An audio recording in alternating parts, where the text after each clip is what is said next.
Dear brothers and sisters in Christ, greetings to you all. കർത്താവായ യേശുക്രിസ്തുവിന്റെ നാമത്തിൽ എല്ലാ സഹോദരി സഹോദരന്മാർക്കും വന്ദനം അറിയിക്കുന്നു.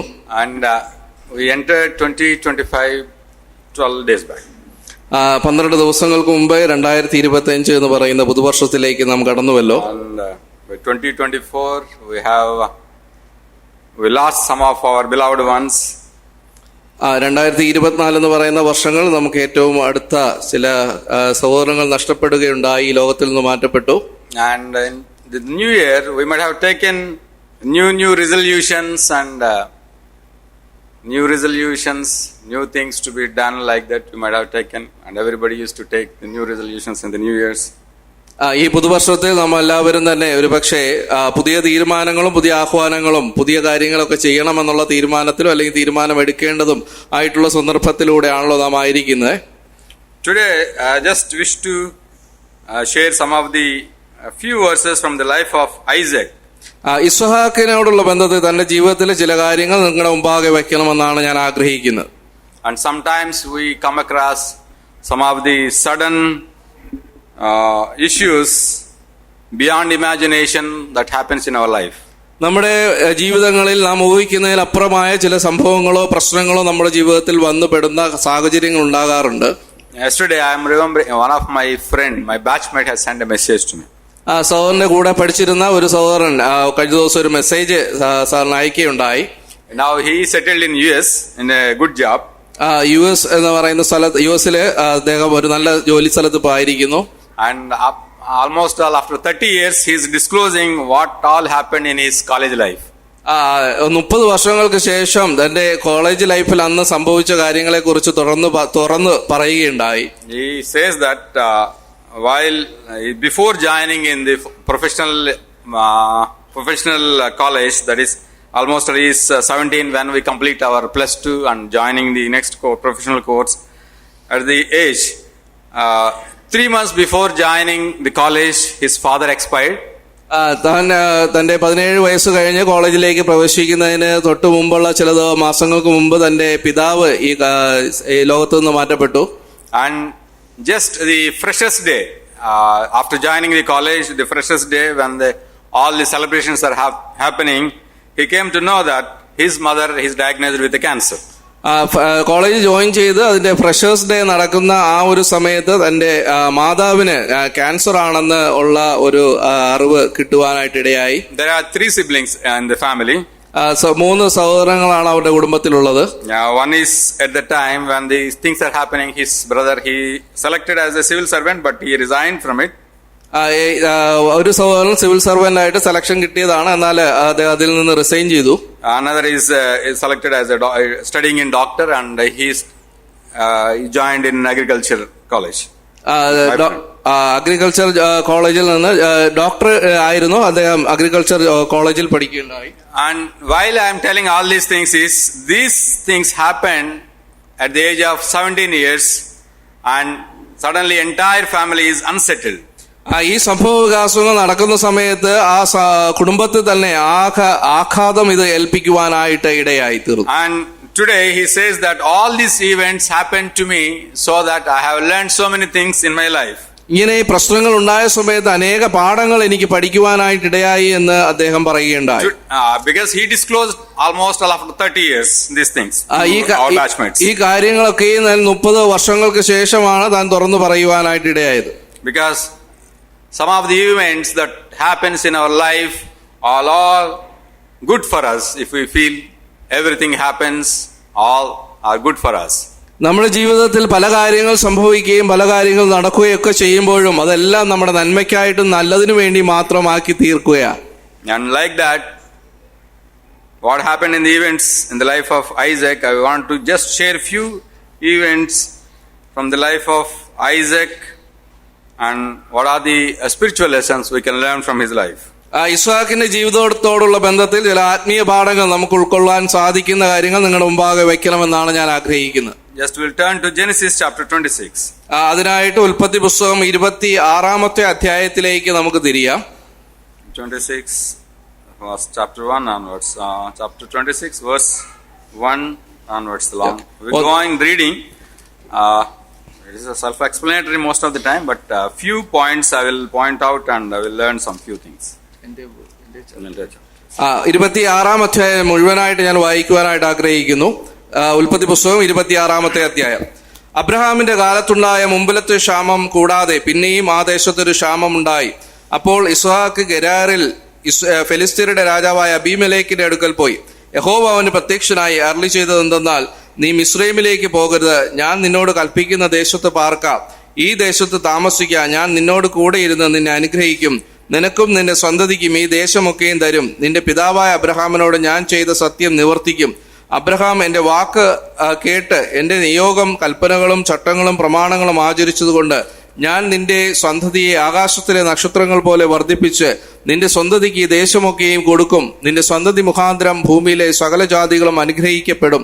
അങ്ങനെ ഇസ്ഹാക്ക് ഗെരാറിൽ പാർത്തു. ആ സ്ഥലത്തെ ജനം അവന്റെ ഭാര്യയെ കുറിച്ച് അവനോട് ചോദിച്ചു. അവൾ എന്റെ സഹോദരി എന്നവൻ പറഞ്ഞു. റിബേക്ക സൗന്ദര്യമുള്ളവളാകൊണ്ട് ആ സ്ഥലത്തെ ജനം അവളുടെ നിമിത്തം തന്നെ കൊല്ലാതിരിക്കേണ്ടതിന് അവൾ എന്റെ ഭാര്യ എന്ന് പറവാൻ അവൻ ശങ്കിച്ചു. അവൻ അവിടെ ഏറെ കാലം പാർത്ത ശേഷം ഫെലിസ്ത്യരുടെ രാജാവായ അബീമേലെക്ക് കിളിവാതിൽക്കൽ കൂടി നോക്കി ഇസ്ഹാക്ക് തന്റെ ഭാര്യ റിബേക്കയോടുകൂടി വിനോദിക്കുന്നത് കണ്ടു. അബീമേലെക്ക് ഇസ്ഹാക്കിനെ വിളിച്ച്, അവൾ നിന്റെ ഭാര്യയാകുന്നു നിശ്ചയം, പിന്നെ എന്റെ സഹോദരി എന്ന് നീ പറഞ്ഞത് എങ്ങനെയെന്ന് ചോദിച്ചതിന് ഇസ്ഹാക്ക് അവനോട്, അവളുടെ നിമിത്തം മരിക്കാതിരിപ്പാനാകുന്നു ഞാൻ അങ്ങനെ പറഞ്ഞത് എന്ന് പറഞ്ഞു. അപ്പോൾ അബീമേലെക്ക്, നീ ഞങ്ങളോട് ഈ ചെയ്തത് എന്ത്? ജനത്തിൽ ആരെങ്കിലും നിന്റെ ഭാര്യയോടുകൂടെ ശയിപ്പാനും നീ ഞങ്ങളുടെ മേൽ കുറ്റം വരുത്തുവാനും സംഗതി വരുമായിരുന്നല്ലോ എന്ന് പറഞ്ഞു. പിന്നെ അബീമേലെക്ക്, ഈ പുരുഷനെയോ അവന്റെ ഭാര്യയെയോ തൊടുന്നവന് മരണശിക്ഷ ഉണ്ടാകുമെന്ന് സകല ജനത്തോടും കൽപ്പിച്ചു. ഇസ്ഹാക്ക് ആ ദേശത്ത് വിതച്ചു. ആ ആണ്ടിൽ 100 മേനി വിളവ് കിട്ടി. യഹോവ അവനെ അനുഗ്രഹിച്ചു. അവൻ വർദ്ധിച്ച് മഹാധനവാനായി തീർന്നു. അവന് ആട്ടിൻകൂട്ടങ്ങളും മാട്ടിൻകൂട്ടങ്ങളും വളരെ ദാസിദാസന്മാരും ഉണ്ടായിരുന്നതുകൊണ്ട് ഫെലിസ്ത്യർക്ക് അവനോട് അസൂയ തോന്നി. എന്നാൽ അവന്റെ പിതാവായ അബ്രഹാമിന്റെ കാലത്ത് അവന്റെ പിതാവിന്റെ ദാസന്മാർ കുഴിച്ചിരുന്ന കിണറൊക്കെയും ഫെലിസ്ത്യർ മണ്ണിട്ട് നികത്തി കളഞ്ഞിരുന്നു. അബീമേലെക്ക് ഇസ്ഹാക്കിനോട്, നീ ഞങ്ങളെക്കാൾ ഏറ്റവും ബലവാനാകൊണ്ട് ഞങ്ങളെ വിട്ടുപോക എന്ന് പറഞ്ഞു. അങ്ങനെ ഇസ്ഹാക്ക് അവിടെ നിന്ന് പുറപ്പെട്ട് ഗെരാർ താഴ്വരയിൽ കൂടാരമടിച്ച് അവിടെ പാർത്തു. തന്റെ പിതാവായ അബ്രഹാമിന്റെ കാലത്ത് കുഴിച്ചതും അബ്രഹാം മരിച്ച ശേഷം ഫെലിസ്ത്യർ നികത്തിക്കളഞ്ഞതുമായ കിണറുകൾ ഇസ്ഹാക്ക് പിന്നെയും കുഴിച്ചു. തന്റെ പിതാവ് അവയ്ക്കിട്ടിരുന്ന പേർ തന്നെ ഇട്ടു. ഇസ്ഹാക്ക് ദാസന്മാർ ആ താഴ്വരയിൽ കുഴിച്ച് നീരുറവുള്ള ഒരു കിണർ കണ്ടു. അപ്പോൾ ഗെരാർ ദേശത്തിലെ ഇടയന്മാർ, ഈ വെള്ളം ഞങ്ങൾക്കുള്ളത് എന്ന് പറഞ്ഞ് ഇസ്ഹാക്കിന്റെ ഇടയന്മാരോട് ശണ്ടയിട്ടു. അവർ തന്നോട് ശണ്ടയിട്ടതുകൊണ്ട് അവൻ ആ കിണറിന് ഏശേക്ക് എന്ന് പേർ വിളിച്ചു. അവർ മറ്റൊരു കിണർ കുഴിച്ചു. അതിനെക്കുറിച്ച് അവർ ശണ്ടയിട്ടതുകൊണ്ട് അവൻ അതിന് സിത്ന എന്ന് പേർ വിളിച്ചു. അവൻ അവിടെ നിന്ന് മാറിപ്പോയി മറ്റൊരു കിണർ കുഴിച്ചു. അതിനെക്കുറിച്ച് അവർ ശണ്ടയിട്ടില്ല. യഹോവ ഇപ്പോൾ നമുക്ക് ഇടമുണ്ടാക്കി നാം ദേശത്ത് വർദ്ധിക്കുമെന്ന് പറഞ്ഞ് അവൻ അതിന് രഹബോത്ത് എന്ന് പേരിട്ടു. അവിടെ നിന്ന് അവൻ ബെർശേബയ്ക്ക് പോയി. അന്ന് രാത്രി യഹോവ അവന് പ്രത്യക്ഷനായി, ഞാൻ നിന്റെ പിതാവായ അബ്രഹാമിന്റെ ദൈവമാകുന്നു, നീ ഭയപ്പെടേണ്ട, ഞാൻ നിന്നോടുകൂടെയുണ്ട്, എന്റെ ദാസനായ അബ്രഹാം നിമിത്തം ഞാൻ നിന്നെ അനുഗ്രഹിച്ച് നിന്റെ സന്തതിയെ വർദ്ധിപ്പിക്കും എന്ന് അരുളി ചെയ്തു. അവിടെ അവൻ ഒരു യാഗപീഠം പണിത് യഹോവയുടെ നാമത്തിൽ ആരാധിച്ചു. അവിടെ തന്റെ കൂടാരം അടിച്ചു. അവിടെയും ഇസ്ഹാക്കിന്റെ ദാസന്മാർ ഒരു കിണർ കുഴിച്ചു. അനന്തരം അബീമേലെക്കും സ്നേഹിതനായ അഹൂസത്തും സേനാപതിയായ ഫീക്കോലും ഗെരാറിൽ നിന്ന് അവന്റെ അടുക്കൽ വന്ന് ഇസ്ഹാക്ക് അവരോട്, നിങ്ങൾ എന്തിന് എന്റെ അടുക്കൽ വരുന്നു? നിങ്ങൾ എന്നെ ദ്വേഷിച്ച് നിങ്ങളുടെ ഇടയിൽ നിന്ന് അയച്ചു കളഞ്ഞുവല്ലോ എന്ന് പറഞ്ഞു. അതിന് അവർ, യഹോവ നിന്നോട് കൂടെ ഉണ്ട് എന്ന് ഞങ്ങൾ സ്പഷ്ടമായി കണ്ടു. അതുകൊണ്ട് നമുക്ക് തമ്മിൽ, ഞങ്ങൾക്കും നിനക്കും തമ്മിൽ തന്നെ ഒരു സത്യബന്ധമുണ്ടായിരിക്കണം. ഞങ്ങൾ നിന്നെ തൊട്ടിട്ടില്ലാത്തതുപോലെയും നന്മ മാത്രം നിനക്ക് ചെയ്ത് നിന്നെ സമാധാനത്തോടെ അയച്ചതുപോലെയും നീ ഞങ്ങളോടൊരു ദോഷവും ചെയ്യുകയില്ല എന്ന് ഞങ്ങളും നീയും തമ്മിൽ ഒരു ഉടമ്പടി ചെയ്യുക. നീ യഹോവയാൽ അനുഗ്രഹിക്കപ്പെട്ടവനല്ലോ എന്ന് പറഞ്ഞു. അവൻ അവർക്കൊരു വിരുന്നൊരുക്കി.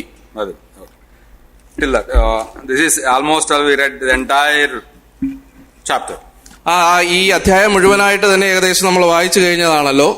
And few things I want to share you. This we will make it that topic. Heading of this topic is we have to dig up the new wells. പുതിയ കിണറുകളെ കുഴിക്കുക എന്നുള്ള ഒരു തലക്കെട്ടോട് കൂടി ഞാൻ ഇന്ന് ഈ സന്ദേശം നിങ്ങളുടെ മുമ്പാകെ വെക്കുക. Dig up the new wells in the new year. ഈ പുതുവർഷത്തിൽ പുതിയ കിണറുകളെ കുഴിക്കുവാനായിട്ടിടയാകട്ടെ. These new wells, the spiritual wells. ആത്മീയ കിണറുകൾ കുഴിക്കുവാനിടയാകട്ടെ. This chapter teaches us so many things in our life. ഈ നമ്മളോടുള്ള ജീവിതത്തോടുള്ള ബന്ധത്തിൽ അനേക സത്യങ്ങൾ പാഠങ്ങൾ ഈ അധ്യായത്തിൽ നമുക്ക് പഠിക്കുവാനായിട്ടുണ്ട്. Verse 2 അതിന്റെ രണ്ടാം വാക്യത്തിൽ and verse 3 we'll read together. ആ രണ്ടും മൂന്നും വാക്യങ്ങൾ നമ്മൾ ഒരുമിച്ച് വായിക്കുമ്പോൾ God tells to Isaac, ഇസ്ഹാക്കിനോട് യഹോവ പറയുകയാണ്, don't go to Egypt and just stay back in Gerar as a sojourner. നീ മിസ്രൈമിലേക്ക് പോകരുത്, ആ ഗെരാറിൽ തന്നെ പാർക്കണമെന്ന് യഹോവ അവനോട് പറയുക. The events that's happened before in the life of Isaac is Abraham he's slept in the Lord and he's left alone.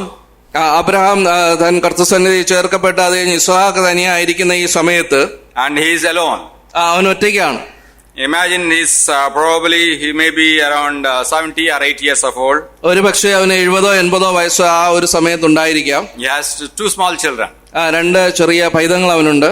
And because he is married at the age of Ishaq ഏത് വയസ്സിലാണ് വിവാഹം കഴിച്ചത്? ഇസ്ഹാക്കിന്റെ വിവാഹ കഴിച്ച so സമയത്ത് many times. നമ്മൾ ഒരുപാട് പ്രാവശ്യം കേട്ടിട്ടുള്ളതാണ്. 40 വയസ്സ്. At 40. And he got children at what age? അവന് കുഞ്ഞുങ്ങളുണ്ടായത് അല്ലെങ്കിൽ കുഞ്ഞുണ്ടായത് ഏത് പ്രായത്തിലാണ്?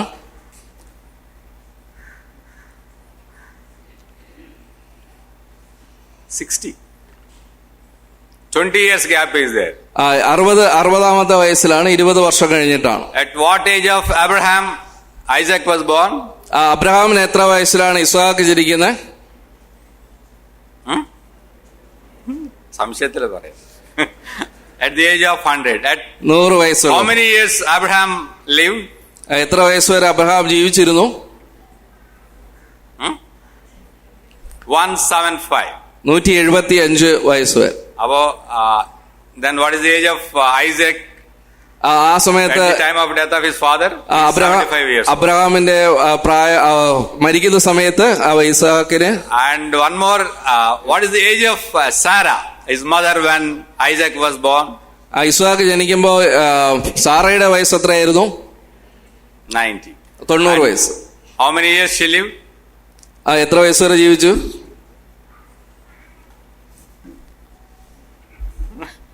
Guess. 137. 137. That is already there. 47.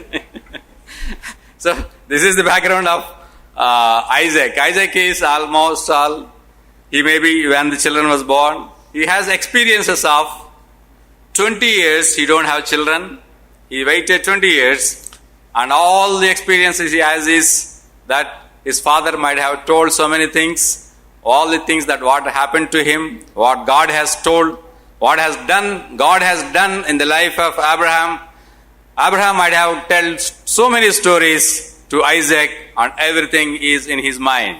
ഒരുപക്ഷെ ഇസ്ഹാക്കിന്റെ ജീവിതത്തിൽ തന്നെ എന്റെ വിവാഹ ജീവിതം കഴിഞ്ഞതിന് ശേഷം 20 വർഷത്തോളം ഞാൻ കുഞ്ഞിന് വേണ്ടി കാത്തിരിക്കേണ്ടതായിട്ട് വന്നു എങ്കിലും തന്റെ ആ ജീവിതത്തിലെ പ്രശ്നങ്ങൾ എങ്ങനെ തരണം ചെയ്യണമെന്ന് തന്റെ പിതാവായ അബ്രഹാമിൽ നിന്ന് അനേക പാഠങ്ങൾ താൻ ഒരുപക്ഷെ കേൾക്കുകയും പഠിക്കുകയും ചെയ്തത് പ്രകാരം താൻ അതിനുവേണ്ടി കാത്തിരിക്കുകയും ചെയ്തു. And I am imagining when no children was born for the 20 years, what may be the mindset of Isaac? 20 വർഷക്കാല കുഞ്ഞുങ്ങൾ ഉണ്ടാകാതിരിക്കുന്ന സമയത്ത് ഇസ്ഹാക്കിന്റെ മനോനില അല്ലെങ്കിൽ അവന്റെ മനോഭാവം ഏത് രീതിയിലായിരിക്കാം? Because he may be thinking, my father, he don't have children till the age of 100 years and God has given him children at the age of 100 when everybody for the world, for the nature tells that nobody can give birth at that old age. But God has given him at that old age.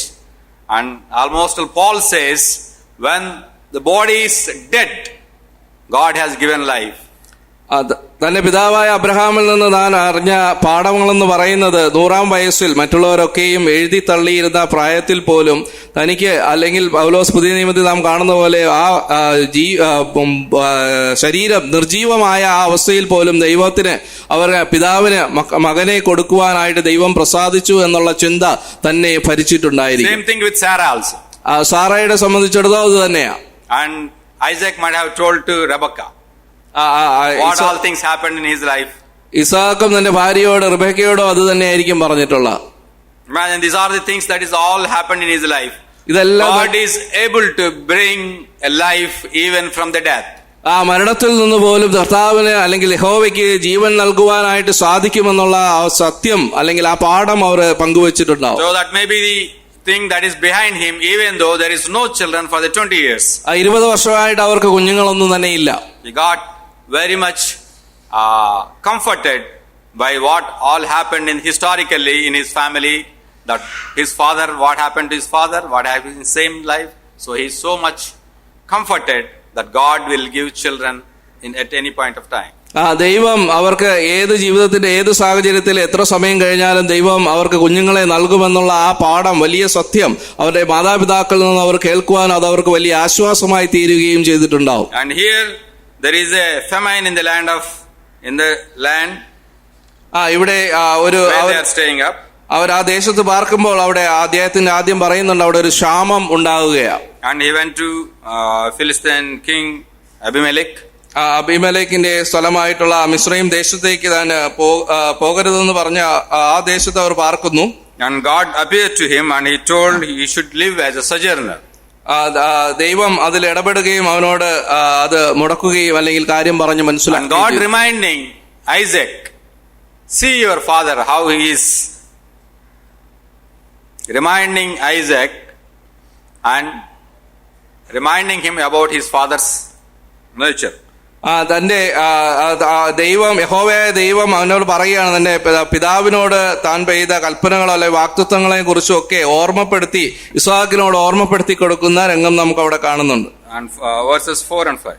4ഉം 5ഉം വാക്യങ്ങൾ, കൽപ്പനകളും ചട്ടങ്ങളും പ്രമാണിച്ച് ആചരിച്ചുകൊണ്ട് ഞാൻ നിന്റെ സന്തതി ആകാശത്തിലെ നക്ഷത്രങ്ങളെ പോലെ വർദ്ധിപ്പിക്കുമെന്ന് പറഞ്ഞ കാര്യം. Abraham obeyed my voice and kept my charges and kept my commandments, kept my statutes and kept my laws. Abraham എന്റെ വാക്ക് കേൾക്കുകയും നിയോഗവും കൽപ്പനകളും ചട്ടങ്ങളും ഒക്കെ പ്രമാണിച്ച് ആചരിച്ചുകൊണ്ട് നടന്നതിനെ കുറിച്ച് അവനെ ഓർമ്മപ്പെടുത്തുകയും ചെയ്തു.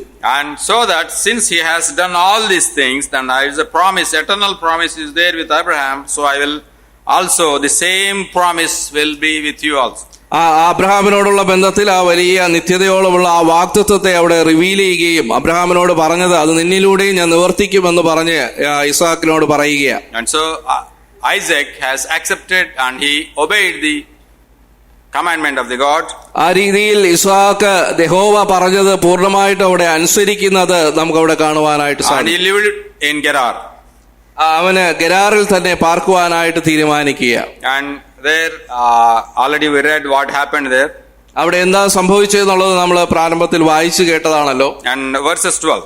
അതിന്റെ 12ാം വാക്യത്തിൽ ഇസ്ഹാക്ക് ആ ദേശത്ത് വിതച്ചു, ആ ആണ്ടിൽ 100 മേനി വിളവ് കിട്ടി. Isaac sowed in that land and reaped the same year 100-fold. അവര് 100 മേനി വിളവ് കിട്ടിയതായിട്ട് നാം കാണുന്നു. When he is growing up, and the verse 13. അതിന്റെ 13ാം വാക്യത്തിൽ നാം കാണുന്നു, അവൻ വർദ്ധിച്ച് മഹാധനവാനായി തീർന്നു. He is by padipadiyaയിട്ട് or by step he has grown and is become so big. അവൻ നല്ല ധനികനായിട്ട് ധനവാനായിട്ട് ഓരോ പടികളും കയറി ഒരു ഉയർച്ചയിലേക്ക് വരികയാണ്. And he has a lot of possessions of flocks, herds and servants. അവന് സ്വന്തമായിട്ട് തന്നെ ആട്ടിൻകൂട്ടങ്ങളും ഒട്ടനവധി ദാസിദാസന്മാരും ഒക്കെ അവന് ചുറ്റുമുണ്ട്. Then when he is flourishing and growing up, there is a problem started. അവൻ വളർന്ന് വന്ന് പന്തലിച്ചു വന്ന സമയത്ത് ഒരു പ്രശ്നം അഭിമുഖീകരിക്കേണ്ടതായിട്ട് വന്നിരിക്കുക. What is the problem? എന്താണ് അവിടെ ഉണ്ടായ പ്രശ്നം? 14. 14ാമത്തെ വാക്യം, ഫെലിസ്ത്യർക്ക് അവരോട് അസൂയ തോന്നി. Philistines envied him. ഫെലിസ്ത്യർക്ക് അസൂയ തോന്നി. Then what is the consequences? എന്താണ് അതിന്റെ പരിണിത ഫലങ്ങൾ? Verse 15. അതിന്റെ 15ാമത്തെ വാക്യം, എന്നാൽ അവന്റെ പിതാവായ അബ്രഹാമിന്റെ കാലത്ത് അവന്റെ പിതാവിന്റെ ദാസന്മാർ കുഴിച്ചിരുന്ന കിണറൊക്കെയും ഫെലിസ്ത്യർ മണ്ണിട്ട് നികത്തി കളഞ്ഞിരുന്നു. They have completely filled up or filled all the wells. അവരെ പിതാവ് കുഴിച്ചിരുന്ന ആ കിണറൊക്കെയും ഫെലിസ്ത്യർ മൂടിക്കളയുന്ന. Imagine this entire area is more or less like a desert or wilderness. അവര് ആ പ്രദേശം എന്ന് പറയുന്നത് ഒരു പ്രദേശം പോലത്തെ ഒരു വെള്ളമില്ലാത്ത അല്ലെങ്കിൽ നീരോട്ടം അധികം ഇല്ലാത്ത ഒരു പ്രദേശം പോലത്തെ സ്ഥലമാണ്. Water is so essential for everything. എന്തായാലും വെള്ളം എന്ന് പറയുന്നത് വളരെ അത്യാവശ്യമായിരിക്കുന്ന സാഹചര്യമാണ്. For our drinking, for the animals, for the cultivation, for everything, water is so essential. അവർക്ക് കൃഷിക്കും ആടുമാടുകൾക്കും എല്ലാവർക്കും വേണ്ടിയിട്ടുള്ള ആ ജലം അവർക്ക് വളരെ അത്യാവശ്യമായിരിക്കുന്ന സാഹചര്യം. When the entire source of water is stopped, then what എന്നാൽ ആ ജലത്തിലുള്ള എല്ലാ സ്രോതസ്സുകളും അവിടെ നഷ്ടപ്പെട്ട് നിൽക്കുന്ന ഒരു സമയത്താണ് അവിടെ ആ പ്രശ്നം ഉടലെടുക്കുന്നത്. He is so rich, lot of possessions of flocks, herds and servants, everything is there, but the water source is stopped now. അവർക്ക് സ്വന്തമായിട്ട് ആട്ടിൻകൂട്ടങ്ങളും ദാസിദാസന്മാരും ഒക്കെ ഉണ്ട്. എന്നാൽ ആ സമയത്താണ് ഈ ഒരു വെള്ളം ഇല്ലാത്ത ഒരു സാഹചര്യത്തിൽ That is എത്തിപ്പെടുന്നത്. one problem. Immediately the second problem also coming up. അവിടെ ഇതാണ് അവിടെ ആദ്യത്തെ അവരുടെ പ്രശ്നം. മറ്റൊരു പ്രശ്നം അതിന് പിന്നാലെ പിന്നെയും വരികയാണ്. Abimelech is telling to Isaac, you are said to Isaac, go away from us, for you are much mightier than we. അതിന്റെ 16-ാം വാക്യം, അബീമേലെക്ക് ഇസ്ഹാക്കിനോട് നീ ഞങ്ങളെക്കാൾ ഏറ്റവും ബലവാനാകൊണ്ട് ഞങ്ങളെ വിട്ടു പോക എന്ന് പറഞ്ഞു. Actually, it is understood that in those days, if somebody is meddling with water resources, then it will start with the water wars. It will a source of war between the communities. Water is a source of wars. ഈ സംഭവം നടക്കുന്ന കാലഘട്ടത്തിൽ എന്ന് പറയുന്നത് വെള്ളം ഏറ്റവും അത്യാവശ്യമായതുകൊണ്ട് തന്നെ വെള്ളത്തിന് വേണ്ടിയിട്ടുള്ള യുദ്ധങ്ങളും പ്രയാസങ്ങളും ബുദ്ധിമുട്ടുകളും ഏറ്റുമുട്ടലും ഒക്കെ ഒട്ടനവധി ഉണ്ടാകാൻ സാധ്യതയുള്ള ഒരു സമയത്താണ് ഈ ഒരു സംഭവം നടക്കുന്നത്. But 17, verses 17. 17-ാമത്തെ വാക്യം, അങ്ങനെ ഇസ്ഹാക്ക് അവിടെ നിന്ന് പുറപ്പെട്ട് ഗെരാർ താഴ്വരയിൽ കൂടാരം അടിച്ചു അവിടെ പാർത്തു. And he just simply, without doing anything or telling anything, he left the place and he went on. അവിടെ വേറെ ഒരു പ്രശ്നങ്ങളോ പ്രയാസങ്ങളോ ബുദ്ധിമുട്ടുകളോ അഭിപ്രായ വ്യത്യാസങ്ങളോ ഒന്നും പറയാതെ അവൻ അവിടെ നിന്ന് തനിയായിട്ട് മാറി പോവുകയാണ്. He is already mightier than the Philistines, but he might have done a war along with his servants, but he has not done a war. അവൻ ഫെലിസ്ത്യരെ സംബന്ധിച്ചിടത്തോളം അവൻ അവരെക്കാളൊക്കെ ബലവാനാണ്, ശക്തിബലമുള്ളവനാണ്, അംഗബലമുള്ളവനാണ്. എന്നാൽ അവൻ ഒന്നും ചെയ്യാതെ അവിടെ നിന്ന് മാറി കടന്നു പോവുകയാണ്. He is mightier. Why he has not went for any war at that time? എന്തുകൊണ്ടാണ് ഇസ്ഹാക്ക് അവിടെ ഒരു യുദ്ധത്തിലൊന്നും മുതിരാതെ ഏറ്റുമുട്ടലിന് മുതിരാതെ അവിടെ നിന്ന് മാറിക്കളയുവാനായിട്ട് ഇടയായത്? എന്തുകൊണ്ടാ? Because he is a cowardice. അവനൊരു ഭീരുവായതുകൊണ്ടാണോ?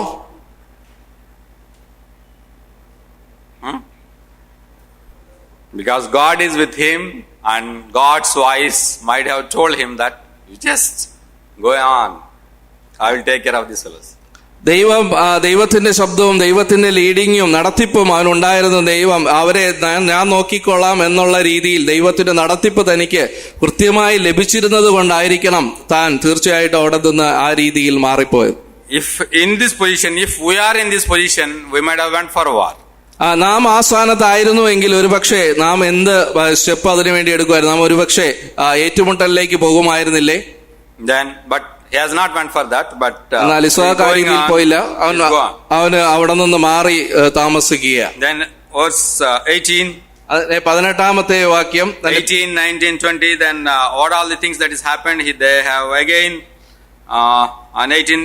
Isaac dug again the wells of water that had been dug in the days of Abraham his father. If you read 25 and 24 chapters, then what they have done, that you will be knowing already.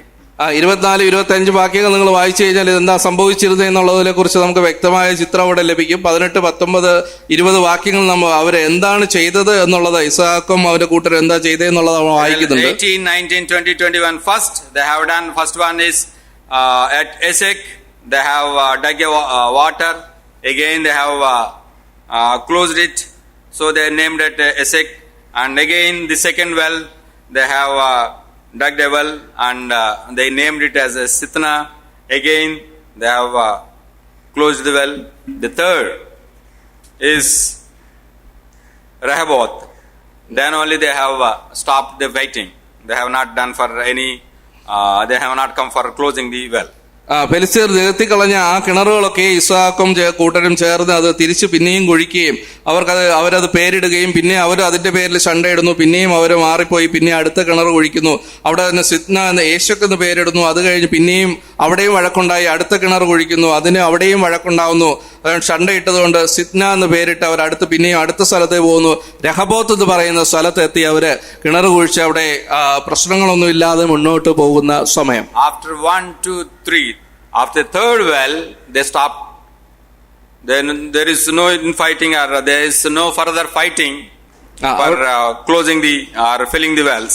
അവിടെ ആ കിണറുമായി സംബന്ധിച്ചിട്ടുള്ള സർക്കവും ഷണ്ടയും ഒക്കെ ആ മൂന്നാമത്തെ കിണർ കുഴിക്കുന്ന ആ സമയം വരെ തുടരുകയും മൂന്നാമത്തെ കിണർ കുഴിച്ച് അവിടെ ആ ഷണ്ട തീരുകയും ചെയ്യുകയാണ്. Even then there is no fighting. He has not done for any fighting. അവൻ അതുവരെയും ഒരു ഏറ്റുമുട്ടലിനോ പ്രയാസത്തിലേക്കോ ഷണ്ടയിടുവാനോ ഒന്നും ഇസ്ഹാക്ക് അവിടെ പൊതിരുന്നുമില്ല, പോയതുമില്ല. From Rehoboth he went to Beersheba. ആ രഹബോത്തിൽ നിന്ന് ബേർഷേബ എന്ന് പറയുന്ന സ്ഥലത്തേക്ക് almost from Rehoboth to Beersheba it is 18 miles.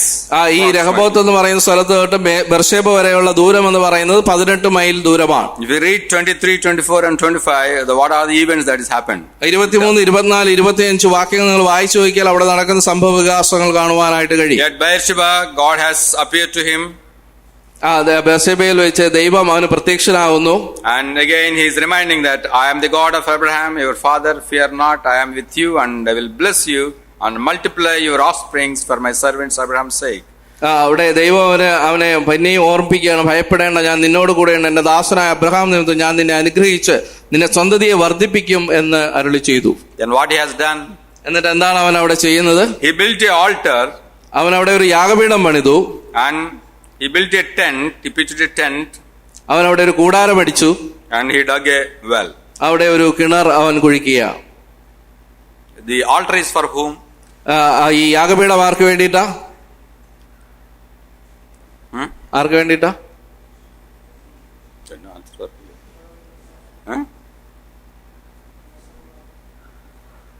Altar. The priorities that says that is priorities in our life. നമ്മുടെ ജീവിതത്തിലെ പ്രാധാന്യം കൊടുക്കേണ്ടുന്ന കാര്യം, പ്രാമുഖ്യം കൊടുക്കേണ്ടുന്ന സ്ഥാനം എന്താണ് എന്നുള്ളതാണ് നമ്മൾ അവിടെ കാണുന്നത്. He built an altar. Then അവൻ അവിടെ for the God. അത് ദൈവത്തിന് വേണ്ടിയിട്ടുള്ളത് ആ കാര്യം അവിടെ ആദ്യം അവൻ ചെയ്യുകയാണ്. The second one is he built a tent for him. അത് കഴിഞ്ഞ് അതിനുശേഷം തന്റെ ദാസന്മാർക്കും അല്ലെങ്കിൽ തനിക്കും വേണ്ടിയിട്ട് അവിടെ ടെന്റ് അവൻ അടിക്കുകയാണ്, കൂടാരം അടിക്കുക. Immediate purpose is he has to dig up a well so that the other process will happen. അത് കഴിഞ്ഞിട്ട് പിന്നീട് തൊട്ട് പെട്ടെന്ന് തന്നെ അവൻ അവിടെ കിണർ കുഴിക്കുക. This teaches us a lesson that our priorities in life, first priority has to go to the God, then our self survival, then you are going to have your work or your professional work, spiritual work, all these things. It says that they started working by digging a well so that all these things will come in. ഇവിടെ ഈ പാഠം എന്ന് പറയുന്നത് ഇസ്ഹാക്ക് ദൈവത്തിനാണ് ആദ്യം മുൻഗണന നൽകുകയും അതിനുശേഷം തന്റെ വർക്കുകൾക്കും അല്ലെങ്കിൽ പ്രൊഫഷനും അല്ലെങ്കിൽ തന്റെ താമസത്തിനും ഉള്ള പ്രാധാന്യം താൻ കൽപ്പിക്കുന്നതായിട്ട് നമുക്ക് മനസ്സിലാക്കുവാനായിട്ട് കഴിയും. Then after that what happened? അതിനുശേഷം അവിടെ എന്താണ് സംഭവിച്ചത്? Abimelech, his friend and his army commander, they went and finally they realized that. അതിനുശേഷം അബിമലേക്കും സ്നേഹിതനായ അഹുസത്തും സേനാപതിയും ഫീക്കോലും ഒക്കെ അവനെ വന്ന് കാണുകയാണ്. Verse 28. 28ാമത്തെ വാക്യം, യഹോവ നിന്നോട് കൂടെയുണ്ട് എന്ന് ഞങ്ങൾ സ്പഷ്ടമായി കണ്ടു. We see plainly that Lord has been with you. അവർ കാണുകയാണ് യഹോവ അവനോട് കൂടെ ഉള്ളത്, അവർ സ്പഷ്ടമായിട്ട് കാണുകയാണ്. These are the enemies, Philistines, and they have told that they have fighted, closing the wells. And then they told that get lost from this place, you are becoming more problem and you are going to be our enemies and get lost. But still finally they are realized that അവരെ ഫിലിസ്ത്യർ എന്ന് പറയുന്നത് ഒരു ശത്രുക്കളാണ്, അവരെ ആട്ടി ഓടിച്ചവരാണ്. എന്നിട്ടും അവർ ആ ദുഷ്ടത എല്ലാം അവരോട് ചെയ്തിട്ടും അവനോട് വന്ന് പറയുന്ന കാര്യം ഈ രീതിയിലാണ്. And 29 also. 29ാമത്തെ വാക്യം, ഞങ്ങൾ നിന്നെ തൊട്ടിട്ടില്ലാത്തതുപോലെയും നന്മ മാത്രം നിനക്ക് ചെയ്ത് നിന്നെ സമാധാനത്തോടെ അയച്ചതുപോലെ നീ ഞങ്ങളോട് ഒരു ദോഷവും ചെയ്യുകയില്ല എന്ന് ഞങ്ങളും നീയും തമ്മിൽ ഒരു ഉടമ്പടി ചെയ്യുക. And you are now the blessed of the Lord. നീ യഹോവയാൽ അനുഗ്രഹിക്കപ്പെട്ടവനല്ലോ എന്ന് പറഞ്ഞു. We are seeing from before our eyes, that before our people, that you are the blessed one and God is with you. മറ്റുള്ളവർ നമ്മളെ കുറിച്ച് കാണുമ്പോൾ അത് യഹോവ നമ്മുടെ കൂടെ ഉണ്ട് എന്നുള്ളത് കാണുമ്പോൾ ദൈവം നമ്മോട് കൂടെ തന്നെ ആയിരിക്കും. And 30, 31 and 32 it says that 33 we go reading, then they have agreement between them, and then again they dug up a well, and there is water came, and they named it as a Sheba or Beersheba. അവിടെ 33 വരെ മൂന്നാമത്തെ വാക്യം താഴോട്ട് 30, 31, 32, 33 വാക്യങ്ങൾ വായിക്കുമ്പോൾ അവര് പിന്നെയും കിണർ കുഴിക്കുന്നവരുടെ പേര് നൽകുകയാണ്. വെള്ളം കാണുന്നുണ്ട്, ബെർഷേബ എന്നുള്ള പേരും അവരവിടെ നൽകുകയാണ്. And a few lessons from this chapter is, ചില പാഠങ്ങൾ ഇതിൽ ഈ അധ്യായത്തോടുള്ള ബന്ധത്തിൽ ഞാൻ പറയുവാനായിട്ട് one is ആഗ്രഹിക്കുന്നു. God's want us, ദൈവം നമ്മിൽ നിന്ന് ആഗ്രഹിക്കുന്നത് we should not go to certain places in our life, നാം ചില പ്രദേശങ്ങളിലേക്ക് പോകരുത് എന്നുള്ളത് ദൈവം ആഗ്രഹിക്കുന്നുണ്ട്. and that means that we are going to places where God don't want us to go certain places, but without listening to the word of God we may be going to certain places. It's a God's warning that, ദൈവം or ചില His wish is that don't go to certain places in our life. ദൈവം പറയുന്നതിന് വിരുദ്ധമായിട്ട് അല്ലെങ്കിൽ ദൈവവചനത്തിന്റെ ലീഡിങ്ങിന് വിരുദ്ധമായിട്ട് നമ്മൾ ചില സ്ഥലങ്ങളിൽ പോകുവാനായിട്ട് പാടില്ല. ദൈവവചനം പറയുന്നതിന് ദൈവാത്മാവ് പ്രേരണ ഇല്ലാത്ത സ്ഥലങ്ങളിലേക്ക് നാം പോകുവാനായിട്ട് പാടില്ല. And the second one is God wants us as a sojourners in this land. നാം അത് മറ്റൊരു കാര്യം നമ്മെ ഓർപ്പിക്കുന്നത്, നാം എല്ലാവരും ഇവിടെ പരദേശികളായിട്ട് പാർക്കുന്നവരാണ്. But many times we used to try to settle in places. എന്നാൽ നാം പലപ്പോഴും നമ്മുടെ മനോഭാവത്തിലും പ്രവൃത്തിയിലൂടെയും കാണിക്കുന്നത് നാം ഇവിടെ തന്നെ സ്ഥിരതാമസമുള്ളവരെ പോലെയാണ്. How much we earn, it's like everything is a permanent, so that we'll earn more and more permanency in this world, which the world is going to end. That forgetting those things, still we will try to be like a settlers in this earth. പലപ്പോഴും നാം പല കാര്യങ്ങളും ചെയ്തു കൂട്ടുന്നത് നാം ഇവിടെ സ്ഥിരതാമസക്കാരാണ്, സ്ഥിരമായി നിൽക്കുവാൻ വേണ്ടിയിട്ട് പല കാര്യങ്ങളും നേടിയെടുക്കുവാനായിട്ട് നാം ശ്രമിച്ചുകൊണ്ടേയിരിക്കുന്നു. And the other lesson is that from chapter verse 6 to 11, when Isaac told that Rebekah is my sister, but after some times Abimelech is watching and he came to know that these guys are husband and wife.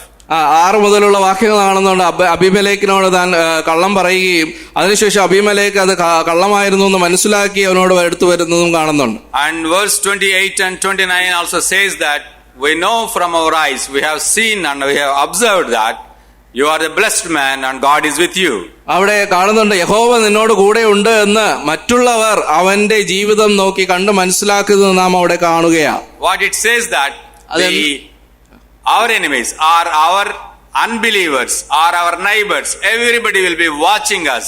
നമ്മുടെ കൂട്ടുകാരായിട്ടുള്ളവർ, നമ്മുടെ അയൽപക്കത്തുള്ളവർ, അവിശ്വാസികളായിട്ടുള്ളവർ ഒക്കെയും നമ്മുടെ ജീവിതങ്ങളെ നോക്കി നിരീക്ഷിച്ചുകൊണ്ടിരിക്കുകയാണ്. In our schools or in your professions, in your neighborhood, wherever we go or whatever we are doing, whatever we are conversing, how we are conversing, everything is being watched by our friends or our neighbors, unbelievers, everybody will be watching.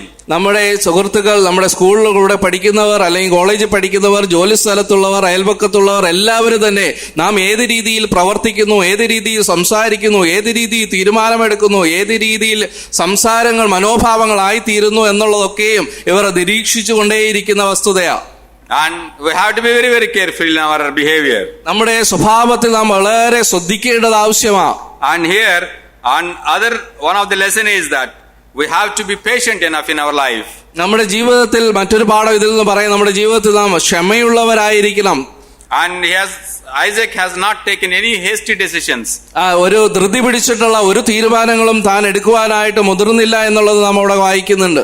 And he is completely dependent upon the wisdom given by the God. ദൈവം നൽകിയ ജ്ഞാനത്തിന് വേണ്ടി തന്നെ തന്നെ ഏൽപ്പിച്ചു കൊടുക്കുന്ന ഇസ്ഹാക്കിനെ നാം അവിടെ കാണുന്നുണ്ട്. And we have seen from the life of Isaac is a prayer warrior. നാം ഇസ്ഹാക്കിന്റെ ജീവിതം നോക്കിക്കഴിഞ്ഞാൽ മനസ്സിലാവും ഇസ്ഹാക്ക് ഒരു പ്രാർത്ഥനാ പോരാളിയായിരുന്നു എന്നുള്ളത്. How can we know that? നമുക്ക് എങ്ങനെ അത് അറിയുവാനായിട്ട് സാധിക്കും? Where it is? എവിടെയാ അത് പരാമർശിച്ചിരിക്കുന്നത്? When Rebekah is coming on camel's back and he has seen that, he is asking Eliezer, who is coming, that man? And he told that he went for a meditation and coming back. ഇവിടെ നമ്മള് റിബേക്കയെ എലയാസറിന്റെ കൂടെ പുറത്ത് കടന്നു വരുന്ന സമയത്ത് ഇസ്ഹാക്ക് ആയിരുന്ന സ്ഥലത്ത് എലയാസറിനോട് വന്ന് ചോദിക്കുന്നുണ്ട്, ഈ സ്ത്രീ ആരാന്നൊക്കെ ചോദിക്കുന്നു. അവ എവിടെയായിരുന്നു ആ സമയത്ത്? വെളിംപ്രദേശത്ത് ധ്യാനിക്കുകയായിരുന്നു എന്ന് എലയാസർ അവിടെ പറയുന്നുണ്ട്. And so he is a man completely dependent upon the gods and depend upon God, and he is a prayerful man. അവൻ ഒരു പ്രാർത്ഥനാ പുരുഷനായിരുന്നു, ദൈവത്തിൽ പൂർണ്ണമായിട്ടും ആശ്രയം വയ്ക്കുന്ന ഒരു മനുഷ്യനായിരുന്നു. And he is a obedient boy. When he is young or a teenage boy, when God told Abraham, take him and give sacrifice at Moriah. But even he has been tied and everything has been, he just simply he obeyed his father. അവന്റെ ശൈശവ പ്രായത്തിൽ തന്നെ വളരെ അനുസരണമുള്ളവനായിരുന്നു എന്നുള്ള കാര്യം നമ്മുടെ സംഭവത്തിൽ നിന്ന് മനസ്സിലാവും. അബ്രഹാമിനെ ഇസ്ഹാക്കിനെ കൊണ്ട് യാഗം കഴിക്കുവാനായിട്ട് യഹോവ പറയുമ്പോൾ അവൻ വളരെ അനുസരണത്തോടു കൂടി അതിൽ പോവുകയും അവിടെ ചെന്ന് ആ യാഗപീഠത്തിൽ അവനെ കെട്ടിക്കിടത്തുന്ന യാതൊരു ബുദ്ധിമുട്ടും അബ്രഹാമിന് അനുഭവപ്പെട്ടതായിട്ടൊന്നും പരാമർശിച്ചില്ല. Symbolically, it is sometimes Isaac is being compared with Jesus Christ. ചില സ്ഥലങ്ങളിൽ കർത്താവായ യേശു ക്രിസ്തുവായിട്ട് നമ്മൾ ഇസ്ഹാക്കിനെ താരതമ്യം ചെയ്തു പോകാറുണ്ട്. Philippians, we see that Jesus Christ was humbled himself and obeyed everything to Father's command, and he has given his life for each one of us. ഈ ഫിലിപ്പിയ ലേഖനത്തിൽ നമുക്ക് കാണുന്നുണ്ട്, കർത്താവായ യേശു ക്രിസ്തു അവൻ താഴ്മ ധരിച്ച് സകലത്തിലും പിതാവിനെ അനുസരിക്കുന്നതായിട്ടും ക്രൂശിനോളം അനുസരണമുള്ളവനായി തീർന്നുമെന്നുള്ള കാര്യങ്ങൾ നമ്മൾ വായിക്കുന്നുണ്ട്. The same thing here also. When I am imagining that when Father has tied him, he might be knowing that God has given me at the age of my father's 100th year, and God has given me back, even though. So I have to be obedient to fulfill the Father's will. തന്നെ അവിടെ കെട്ടി ആ യാഗപീഠത്തിൽ കിടക്കുമ്പോഴും തനിക്കൊരു ബോധ്യമുണ്ടായിരുന്നു, 100-ാം വയസ്സിൽ എന്റെ പിതാവിനുണ്ടായ മകനാണ്, ദൈവം വാഗ്ദത്തം ചെയ്ത് നൽകിയ ഒരു മകനാണ്, സന്തതിയാണ്. ദൈവം അത് ജീവൻ നഷ്ടപ്പെട്ടാലും അതിനുവേണ്ടിയുള്ള പ്രതിവിധികൾ ദൈവം ചെയ്യുമെന്നുള്ള വിശ്വാസം തനിക്കുണ്ടായിരുന്നു. That at the same time he has an unshakable faith in God. ദൈവത്തിൽ നിന്ന് തനിക്ക് ഒരു വ്യതിചലനവും ഇല്ലാത്ത ശക്തമായ വിശ്വാസം ദൈവത്തിൽ തനിക്കുണ്ടായിരുന്നു. Because from all the experiences he learned from his father's life, he has seen the life, he has tasted the love of God and the blessings that God has done in the life of his father, in the life of him. He learned all these things and he has an unshakable faith in him. തന്റെ പിതാവിലൂടെയും തന്റെ ജീവിതത്തിലെ അനുഭവങ്ങളിലൂടെയും തന്റെ ദൈവത്തിന്റെ സ്നേഹവും ആ കരുതലും ഒക്കെ അനുഭവിച്ചറിയുകയും രുചിച്ചറിയുകയും ചെയ്ത വ്യക്തി ആയിരുന്നത് കൊണ്ട് തന്നെ തന്റെ ജീവിതത്തിൽ ദൈവത്തിലുള്ള വിശ്വാസം വളരെ ശക്തമായിരുന്നു. That may be the reason that we may think that even though he is mightier, he has not went for war, but he has shown patience and he has just waiting for the God's time to work in his life. അതുകൊണ്ട് തന്നെയാണ് താൻ വളരെ ശക്തിയുള്ളവനും സ്വാധീന ശക്തിയും ഒക്കെ ഉള്ളവനായിരുന്നിട്ട് പോലും ആ സമയത്ത് ഈ സന്ദർഭത്തിൽ അവരോടൊന്നും ശണ്ടയിടുവാനോ ഏറ്റുമുട്ടലിനൊന്നും പോകാതെ ദൈവത്തിന്റെ സമയത്തിനായിട്ട് കാത്തിരുന്ന ആ ഇസ്ഹാക്കിനെ നാം അവിടെ കാണുന്നുണ്ട്. All these things are examples of well, or the springs of well that gives a life. അനേക കിണറുകളെ കുറിച്ച് ഈ ഉദാഹരണങ്ങളെല്ലാം തന്നെ ആ വെള്ളത്തിന്റെ ഉറവിടങ്ങളും സ്രോതസ്സുകളും ഒക്കെ തന്നെ കാണിക്കുന്നത് ഈ പാഠങ്ങളാണ്. Isaac is an example of a laughter, and whatever he has done, wherever his servants are going and digging a well, the springs of water is coming out. ഈ ചിരിക്കുന്ന മനുഷ്യൻ എന്നുള്ള അർത്ഥമുള്ള ഇസ്ഹാക്ക് തന്റെ ദാസന്മാർ കുഴിക്കുന്ന അടുത്തൊക്കെയും താൻ അവിടെ നിന്ന് അനുഗ്രഹങ്ങളും അല്ലെങ്കിൽ വെള്ളങ്ങളും അല്ലെങ്കിൽ ജലസ്രോതസ്സുകളും ഉണ്ടായതായിട്ട് നാം കാണുന്നു. There is some other exactly opposite to these wells. There is another dry well is there. ഇതിന്റെ വിപരീത ദിശയിൽ നാം ചിന്തിച്ചാൽ അല്ലെ വെള്ളമില്ലാത്ത പൊട്ട കിണറുകളും ഉണ്ടാകാം. Where we have seen the dry well. എവിടെയാണ് നാം അത് കാണുന്നത്? Where Joseph has been put. യോസേഫിനെ ഇട്ട കിണറ് പൊട്ടക്കിണറിൽ he has been put inside the അവനെ അവിടെ പൊട്ടക്കിണറിലേക്ക് തന്റെ സഹോദരങ്ങൾ എടുത്ത് എറിയുന്നുണ്ട്. These dry canals are examples of there is no life in dry wells. ആ പൊട്ടക്കിണറുകളിൽ പ്രത്യേകിച്ച് ജീവനുകളൊന്നുമില്ല. There is no life. It is full of jealousy. അതിൽ മുഴുവനുമായിട്ട് അസൂയയും മാത്രമേ അതിൽ നിറഞ്ഞിരിക്കുന്നുള്ളൂ. Why his brothers has put him in his dry well? എന്തുകൊണ്ടാണ് തന്നെ ആ പൊട്ടക്കിണറിലേക്ക് ആ സഹോദരങ്ങൾ എറിഞ്ഞത്? Because of jealousy. അസൂയ മുഖാന്തരം. So they, because of jealousy, everybody has put the common decision that put him in this dry well so that he will die. അവരെല്ലാവരും ഒരുമിച്ച് തീരുമാനിക്കുകയാണ് അസൂയ മുഖാന്തരമായിട്ട് അവനെ എടുത്ത് പൊട്ടക്കിണറ്റിലേക്ക് ഇട്ട് അവൻ പട്ടിണി കിടന്ന് അവിടെ കിടന്ന് ചത്തുകൊള്ളട്ടെ. And these dry wells also symbols of those preventing or obstructing the will of the God to fulfill.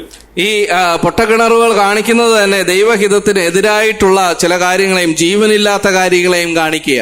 Because God has plans in the life of Joseph that he has to become like this, but our brothers, Joseph's brothers, are trying to prevent or obstruct the process to happen very slow or in their own thinking. Okay, we will kill him or let something happen, so that whatever he is dreaming, whatever he is telling, nothing is going to happen.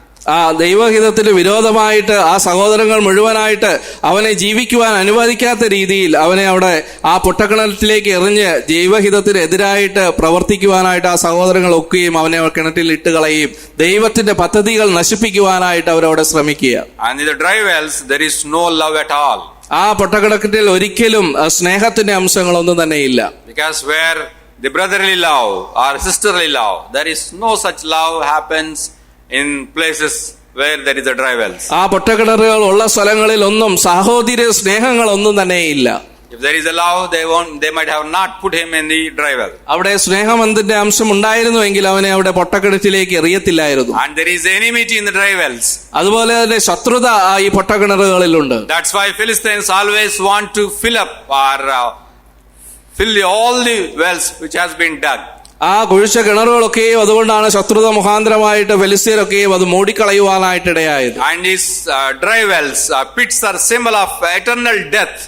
ആ പൊട്ടക്കിണറുകൾ എന്ന് പറയുന്നത് നിത്യ മരണത്തിന് തുല്യമാണ്. And we have seen that where the Satan, it is eternally the pit or the fire is kept for whom? ഈ നിത്യമായ അഗ്നിയും ആ കുഴിയുമൊക്കെയും നിത്യമായ ആ അന്ധകാരമൊക്കെയും ആർക്ക് വേണ്ടിയിട്ടാ കരുതിയിരിക്കുന്നത്? Satan and his സാത്താനും അവന്റെ followers, they are all waiting for the eternal pit. അവന് വേണ്ടിയിട്ടാണ് ഇതൊക്കെയും ഒരുക്കിയിരിക്കുന്നത്. And tells us the challenge here it is whether we want to be a dry well or a life, a well that is full of life. പ്രിയമുള്ളവരെ, നമ്മൾ ഓർമ്മിക്കേണ്ട ഒരു സത്യം എന്ന് പറയുന്നത് നാം ആ പൊട്ടക്കിണറുകളാണോ കുഴിക്കേണ്ടത്, അല്ലെങ്കിൽ പൊട്ടക്കിണറുകളായി തീരുകയാണോ, അതോ ജീവനുള്ള വെള്ളം നിലനിൽക്കുന്ന കിണറുകളായി നാം മാറുകയാണോ? That's why God tells us and gives us a challenge this new year is we have to dig up the new wells. അത് തന്നെയാണ് ഈ പുതുവർഷത്തെ ദൈവം നമ്മുടെ മുമ്പാകെ വെക്കുന്ന വെല്ലുവിളി എന്ന് പറയുന്നത്. നാം പുതിയ കിണറുകൾ കുഴിക്കണം. And if you want to become, and if people want to come and tell us, we know that God is with you and God blessed you, so that you come and have agreement with you. ആ രീതിയിൽ ആ ശത്രുക്കൾ വന്ന് ഇസ്ഹാക്കിനോട് പറഞ്ഞതുപോലെ ദൈവം നിന്നോട് കൂടെ ഉണ്ട് എന്ന് ആ ഒരു എഗ്രിമെന്റിലേക്ക് ശത്രുക്കൾ എത്തിത്തീരുവാനായിട്ട് ഇടയായി തീർന്ന പോലെ ആകട്ടെ. Do we want to become a blessed persons? നാം ദൈവസന്നിധിയിൽ അല്ലെങ്കിൽ മറ്റുള്ളവർക്ക് അനുഗ്രഹപൂർണമായിട്ടുള്ള ഒരു വ്യക്തിത്വങ്ങളായി മാറുവാൻ ആഗ്രഹിക്കുന്നുണ്ടോ? Then it is the time for each one of us to come to the presence of the God. ഈ ദൈവസന്നിധിയിൽ നാം ആയിരിക്കുമ്പോൾ ഇത് തന്നെയാണ് അതിന് ഏറ്റവും പറ്റിയ സമയം എന്ന് പറയുന്നത്. And please refer Peter First Peter chapter 2, 21 to 23. Because Isaac is very symbol of Jesus Christ. 1 Pathros chapter 2 verse 21 to രണ്ടാം അധ്യായം അതിന്റെ 21 മുതൽ 1 പത്രോസ് രണ്ടാം അധ്യായത്തിന്റെ 21 മുതലുള്ള വാക്ക് 23 വരെ. അതിനായിട്ടല്ലോ നിങ്ങളെ വിളിച്ചിരിക്കുന്നത്. ക്രിസ്തുവും നിങ്ങൾക്ക് വേണ്ടി കഷ്ടം അനുഭവിച്ചു. നിങ്ങൾ അവന്റെ കാൽച്ചുവട് പിന്തുടരുവാൻ ഒരു മാതൃക വച്ചിച്ചു പോയിരിക്കുന്നു. അവൻ പാപം ചെയ്തിട്ടില്ല, അവന്റെ വായിൽ വഞ്ചന ഒന്നും ഉണ്ടായിരുന്നില്ല. തന്നെ ശകാരിച്ചിട്ട് പകരം ശകാരിക്കാതെയും കഷ്ടം അനുഭവിച്ചിട്ട് ഭീഷണിപ്പെടുത്താതെയും ന്യായമായി വിധിക്കുന്നുവെങ്കിൽ കാര്യം ഭരമേൽപ്പിക്കാത്രേ ചെയ്തത്. Isaac, even though he might have he has done nothing, he has not taken any aggressive action, but still whatever the Philistines has done, he has been bore all those burdens and just kept everything for the eternal judgment. ഇസ്ഹാക്കിനോടുള്ള ബന്ധത്തിൽ അവന് ചെയ്യാമായിരുന്ന അനേക കാര്യങ്ങളുണ്ട്. ഈർഷ്യയോടുകൂടിയും ഏറ്റുമുട്ടാനായിട്ടുള്ള എല്ലാ സാധ്യതയും ഉണ്ടായിരുന്നു. എന്നാൽ അവനൊന്നും ചെയ്യാതെ ആ ദൈവത്തിന്റെ കരങ്ങളിലേക്ക് അവർ ഏൽപ്പിച്ചു കൊടുക്കുക മാത്രം ചെയ്തു പോവുകയാണ്. That Isaac's life poses us so many challenges for us. ഈ ഇസ്ഹാക്കിന്റെ ജീവിതം നമ്മുടെ മുമ്പാകെ വലിയൊരു വെല്ലുവിളി ഉയർത്തുകയാണ്. Whenever there is a difficulties that is coming in our life, and he tells us, just be patient, wait for the Lord's great works to happen in our lives. നമ്മുടെ ജീവിതങ്ങളിൽ ബുദ്ധിമുട്ടും പ്രയാസങ്ങളും ഒക്കെ വന്നു കയറുന്ന സമയത്ത് നമ്മൾ ഈ ഇസ്ഹാക്കിന്റെ ജീവിതത്തിൽ അവൻ ചെയ്ത കാര്യങ്ങളെ നാം ഓർക്കേണ്ടത് And ആവശ്യമാണ്. it's a challenge for each one of us. You want to become a dry well or a well with full of springs and life. ഇത് നമ്മുടെ മുമ്പാകെ ഉയർത്തുന്ന വെല്ലുവിളി അത് തന്നെയാണ്. നാം ഒരു പൊട്ടക്കിണറുകൾ കുഴിക്കുവാനോ ആ പൊട്ടക്കിണറുകളായി മാറുവാനോ ആണോ നാം ശ്രമിക്കുന്നത്, അതോ അതിന് പകരം ജീവന്റെ സ്രോതസ്സുള്ള വെള്ളങ്ങൾ അല്ലെങ്കിൽ കിണറുകളായി മാറുവാനായിട്ടാണോ? And we want to wish to become the blessed one of God, so that people will tell us, you are the people, are blessed people. നാം ആ ജീവന്റെ സ്രോതസ്സുള്ള വെള്ളങ്ങളുള്ള കിണറുകളായി മാറുന്നെങ്കിൽ മറ്റുള്ളവർ നമ്മെ കുറിച്ച് നാം ദൈവത്തിന്റെ അനുഗ്രഹമുള്ളവരാണ്, ദൈവം നമ്മോട് കൂടെ ഉണ്ട് എന്ന് പറഞ്ഞ് അവർ In വരും. this new year, let God help each one of us to become a new wells, so that we will give a life for others. പ്രിയമുള്ളവരെ, നമ്മുടെ ഈ പുതുവർഷത്തിൽ നാം പുതിയ കിണറുകളായി മാറുവാനായിട്ട്, മറ്റുള്ളവർക്ക് പുതിയ ജീവൻ നൽകുന്ന കിണറുകളായിട്ട് മാറുവാനായിട്ട് ദൈവം നമ്മെ സഹായിക്കട്ടെ. Let God bless this word. ഈ വചനങ്ങളാൽ ദൈവം നമ്മെ അനുഗ്രഹിക്കട്ടെ.